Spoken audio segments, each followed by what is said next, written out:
So the war on drugs was really a way to target first black people, and then it extended to Latinos as the children of immigrant populations became more acculturated to America and, you know, themselves became more rebellious. And it goes back to a statement that Richard Nixon made in a cabinet, you know, something that one of his cabinet members outed him on. He said, "The problem is the blacks, and we have to devise a solution that does not acknowledge that that's what we're dealing with."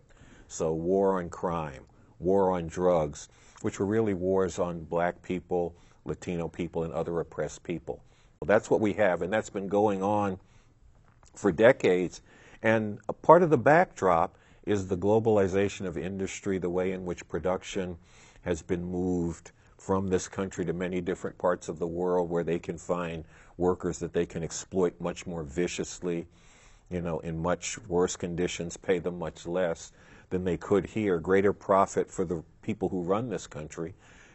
That leaves generations of young people with no legitimate ways to survive and raise families. And incarceration has become the program for dealing with that. And that's part of why we talk about people being criminalized. But why do I call it a slow genocide? Because a lot of people say, oh, you're hyping it, Carl. We know it's bad, but aren't you hyping it? Right. No, I'm not. Because genocide is not a final act of putting people in gas chambers the way Jewish people, the Romani people, and others were done under Nazi Germany and Europe during World War II. Genocide is a process by which a group of people are identified, targeted, demonized, separated, and then as that process goes on, the question of mass killings comes up later. That's been going on in this country. People, black people in particular, have been historically targeted, demonized, segregated. Now they're being caught up in the criminal injustice system along with Latinos.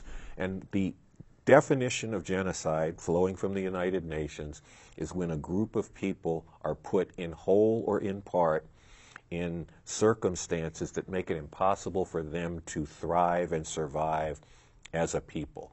That is the situation with mass incarceration and all of its consequences in this country. And so what we actually need, we need two things. We need revolution, nothing less, to get rid of this system and all the horrors it brings down on people. And we need everybody who sees these horrors to not just sit there and wring your hands and say it's bad, but to actually stand up and say no more and join with others. And we're aiming to do that with this month of resistance, you know. And me, I'm a revolutionary communist. Cornel West, he calls himself a radical Christian, a free, Jesus-loving black man.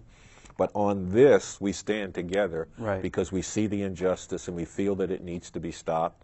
And we held a strategizing session around it. And more alliances are going to have to be formed across more fronts to make this as big as you want to make it. We want to have everybody who sees the injustice of mass incarceration be a part of it.